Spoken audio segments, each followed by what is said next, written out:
உங்களை நிறைய பேர் ஆன்லைன்ல எப்படி ஏர்ன் பண்ணலாம் அப்படின்னு சொல்லி ட்ரை பண்ணிட்டு இருக்கும்போது இந்த பிரதர் ஆன்லைன்ல ஏர்ன் பண்ணிட்டேன், அதை எப்படி வித்ட்ரா பண்றதுன்னு எனக்கு பிரச்சனையா இருக்குது அப்படின்னு சொல்லி ஒரு கேட்டு கேட்டிருக்காரு. ஃபர்ஸ்ட் என்ன பண்ணியிருக்காரு அப்படின்னு சொன்னா இந்த மாதிரி ஒரு கேள்வி தான் கேட்டிருக்காரு நம்மள்ட்ட. ஸோ ஆல்ரெடி ஒரு அக்கௌண்ட் பண்ணியிருக்காரு. ஸோ அதில் இருக்கிறது வித்ட்ரா ப்ரொசீஜர்ல டிஃபிகல்ட் ஆகும். திருப்பி ஒரு அக்கௌண்ட் பண்ணியிருக்காரு. அதில் இருக்கிற பிரச்சனை தான் சொல்லியிருக்காரு. ஸோ அதில் கேட்டிருக்கிற விஷயம் ரொம்ப சிம்பிளான ஒரு விஷயம். ஸோ என்ன டாக்குமெண்ட் வந்துட்டு நீங்க வெரிஃபிகேஷனுக்காக சப்மிட் பண்ண போறீங்க அப்படின்னு மாதிரி கேட்டிருக்குது.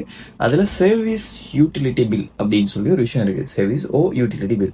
ஸோ இதில் நீங்கள் வைஃபை பில்லாக இருக்கலாம், இல்லை gas, water bill, electricity bill, இப்படி எது வேணாலும் இருக்கலாம். பட் உங்களோட பேரில் இருக்கணும். ஸோ அதில் இருக்கிற ஏதாவது ஒரு பில்லை நீங்கள் சப்மிட் பண்ணலாம். இதுவே ரெண்டாவது ஆப்ஷன் கொடுத்துருக்காங்க, பேங்க் ஸ்டேட்மெண்ட். பேங்க் ஸ்டேட்மெண்ட் நீங்கள் வந்து ஆன்லைனே எடுக்கலாம், இல்லை நீங்கள் பேங்குக்கு டைரெக்டாக போய் உங்களோட பேரும் அதில் நீங்கள் கிரியேட் பண்ணும்போது இருந்த பேரும் சரியாக இருக்குதான்னு பார்த்துக்கோங்க. ஸோ அதை வச்சு எடுத்துக்கொள்ளலாம். மூணாவது விஷயம் வந்து அவங்க கேட்டுக்கிறது வந்து டெக்ஸ்ட் டாக்குமெண்ட் அப்படின்னு சொல்லி லாஸ்ட் 6 மந்த்துக்குள்ளே இருக்கக்கூடிய ஒரு டெக்ஸ்ட் டாக்குமெண்ட் இருந்தால் நல்லோம் அப்படின்னு சொல்லி. இந்த மூணுக்கும் காமனான விஷயமே அதுதான். லாஸ்ட் 6 மந்த்துக்குள்ளே இருக்கக்கூடிய டாக்குமெண்ட் தான் நீங்கள் சப்மிட் பண்ணணும், ஃப்ரெஷ்ஷாக இருக்கணும் அப்படின்னு சொல்கிறது தான்.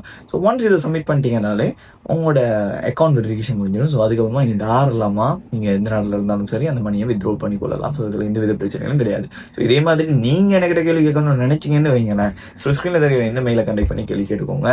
பிகாஸ் இது Q&A சீரிஸில் 9வது கேள்வி. இன்னும் ரிமைனிங் இருக்கிறது 21 கேள்வி மட்டும்தான்.